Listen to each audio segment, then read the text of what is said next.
If you're stepping into this story, consider this your warning.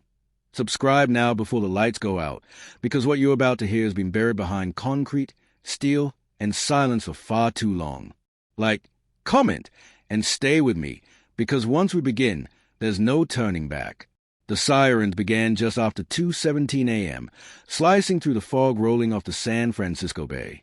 Red light strobed against the outer walls of San Quentin as officers sprinted through the tier, shouting orders that bounced like gunshots through the cell block. Inmates froze mid-step. Conversations died instantly.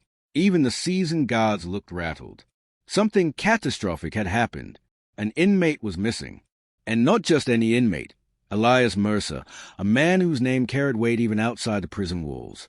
Former gang strategist. Master manipulator. A criminal whose trial had made national headlines after prosecutors described him as a man who could make enemies out of thin air and bury them without leaving fingerprints. For years, Mercer had been the one inmate no guard wanted to supervise alone. And now he was gone. Lieutenant Harding, the officer leading the emergency sweep, felt his throat tighten as he stared at the empty cell. The door hadn't been forced. The lock wasn't broken. There was no tunnel, no dismantled vent. No hidden gap in the wall. Mercer had simply vanished. Harding noticed something else, something worse. On the thin mattress, in the place where Elias Mercer should have been sleeping, sat a single playing card.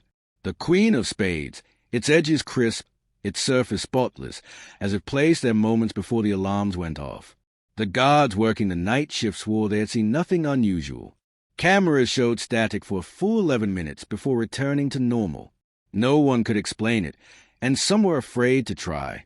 Harding clenched the card between his fingers. He hated riddles, and Mercer knew it. The investigation kicked off immediately. The warden, an aging, stern-voiced man named Bryce Kellerman, stormed into the control room demanding answers that no one had.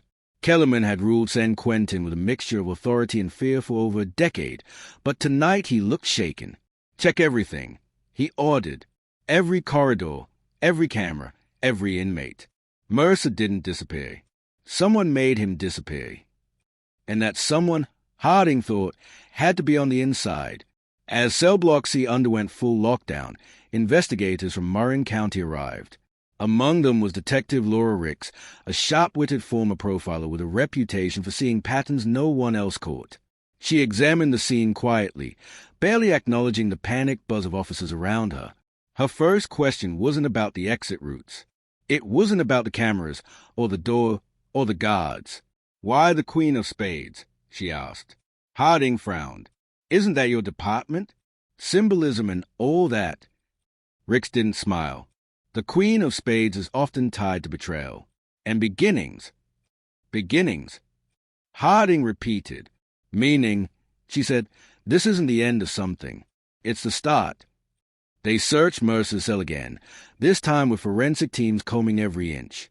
That was when they found it, tucked inside the thin gap behind the metal sink. A slip of paper folded into a perfect square. Ricks opened it with gloved fingers. A single sentence was written in neat, deliberate handwriting. "You're looking for the wrong missing man." Harding stiffened. "What the hell does that mean?" Ricks stared at the note longer than necessary, her brow tightening. "Lieutenant," she said, "we need a full head count. Right now." The alarm blared again, louder, harsher, echoing with a sense of urgency no one could misinterpret.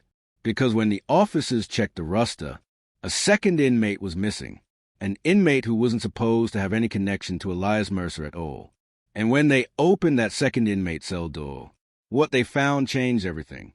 The second missing inmate was a man few people inside San Quentin ever spoke about, Daniel Reed. Mid-30s, quiet, unremarkable, and serving a short sentence for a non-violent financial crime. He kept to himself, avoided conflicts, and spent most of his time in the prison library.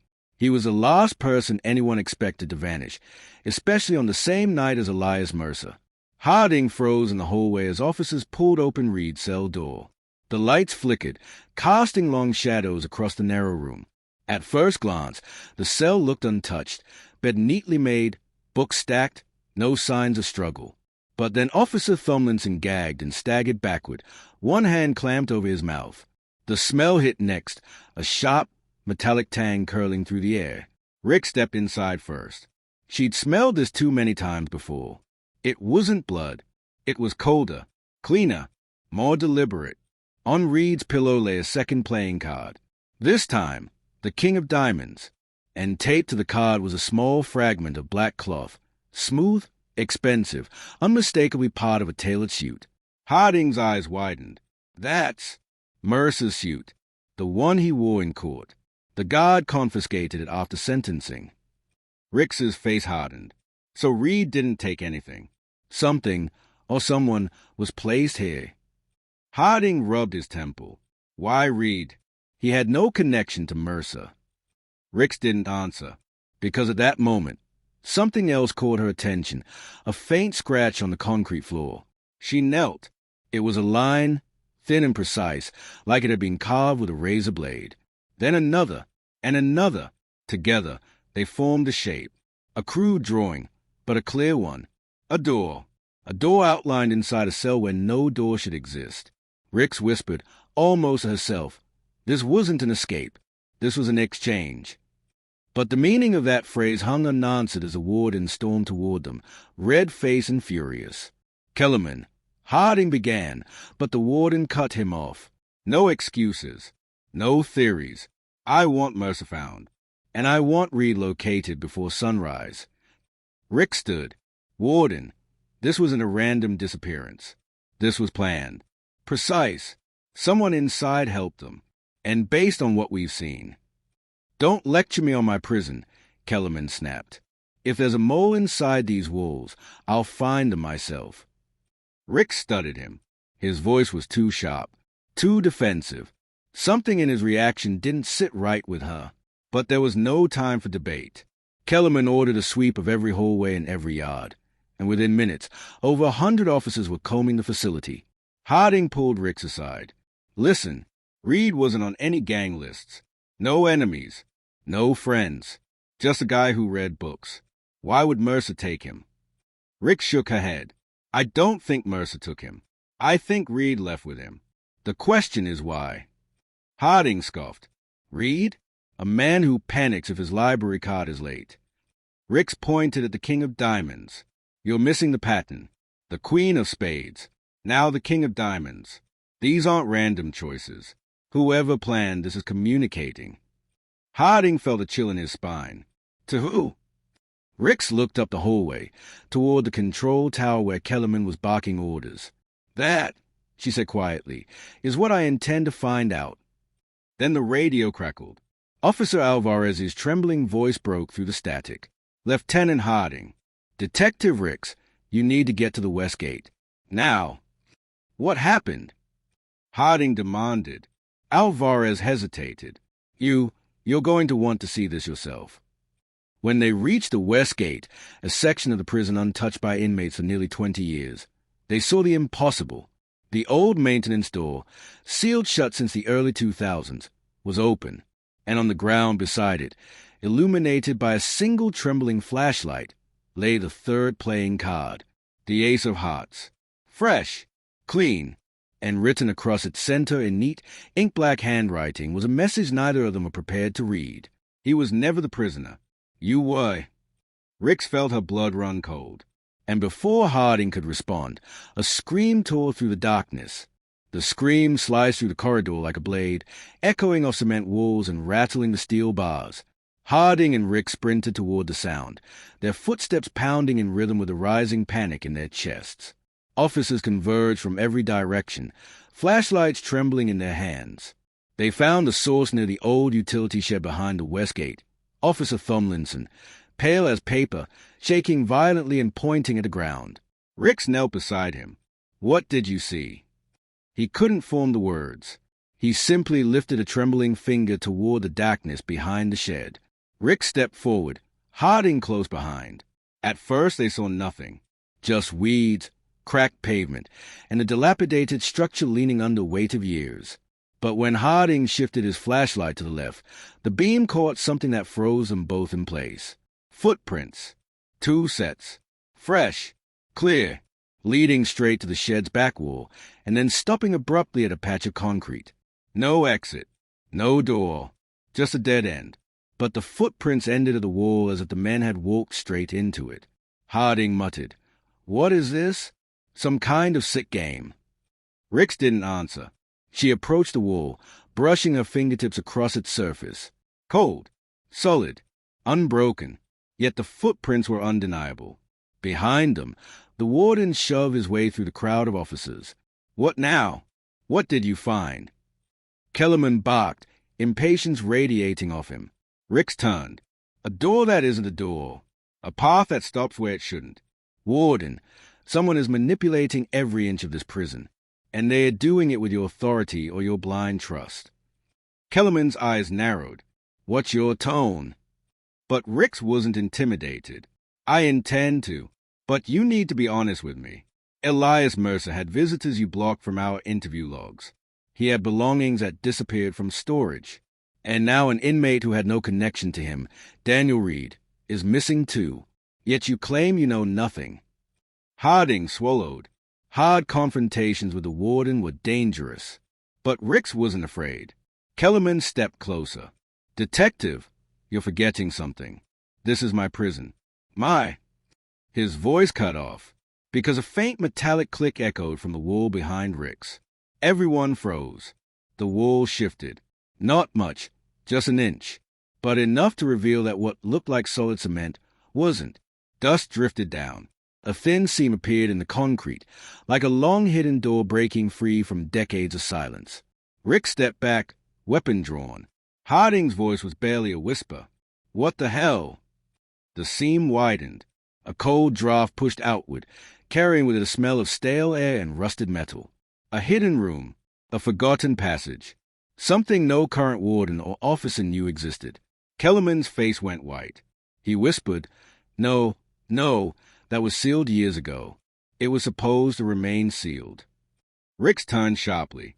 "You knew?" But before Kellerman could answer, a sound drifted out of the darkness. Slow, deliberate, footsteps, then a voice. Calm, smooth, familiar. "Detective Rix, you're right on time."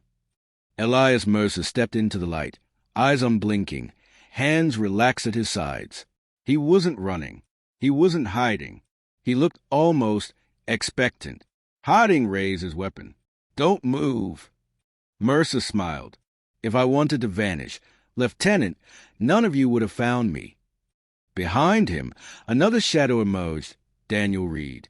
His glasses crooked, his expression blank, his hands trembling, but he wasn't bound. He walked freely, right behind Mercer. Rix locked eyes with Reed. Why? Why help him? Reed's lips parted, but Mercer answered for him. Because he was never here for a crime. He was here for me. Rix narrowed her gaze. You orchestrated this. Every card, every clue. Mercer nodded. This place, this system, it hides its sins behind concrete. But secrets rot walls. You just had to follow the trail. Kellerman's face twisted. You manipulative. Mercer interrupted, his voice icy. Kellerman, you built this prison on lies. You buried what happened in that passage. You made men disappear. Reed found the records. I found him. The tension snapped like a wire pulled too tight. Harding shouted, Hands where we can see them. Both of you. Reed suddenly stepped forward, trembling. Detective is telling the truth. I wasn't kidnapped. I wasn't forced. I uncovered what Kellerman did years ago. I couldn't stay silent. Kellerman lunged toward him. Shut your mouth. Rix blocked him, shoving him against the wall. Enough. The entire prison seemed to hold its breath. Rix looked at Mercer. Why reveal yourself now? You could have escaped. Mercer smiled, almost sad. Detective, I didn't want out. I wanted the truth out. He dropped something onto the ground, a USB drive sealed in plastic. Every secret Kellerman buried. Every inmate who vanished. Every cover-up. It's all here. Harding grabbed the warden. Is this true? Kellerman didn't speak. His silence was the answer. Officers seized him, wrenching his arms behind his back. As they dragged the warden away, Rick stared at Mercer. You know this isn't freedom for you, she said quietly. Mercer nodded. Freedom is overrated. Justice isn't. Reed exhaled shakily. Detective, what happens now? Ricks looked at the hidden passage. The cards, the truth finally exposed. Now came the part that would echo far beyond San Quentin's walls. We write the report, she said, and then we tell the world. Mesa stepped backward into the shadows of the hidden room as officers surrounded him. Right before the door shut, he spoke one last time. Detective, if you think the story ends here, you're not ready for what comes next. The steel door slammed shut, and somewhere deep inside San Quentin, another lock clicked open.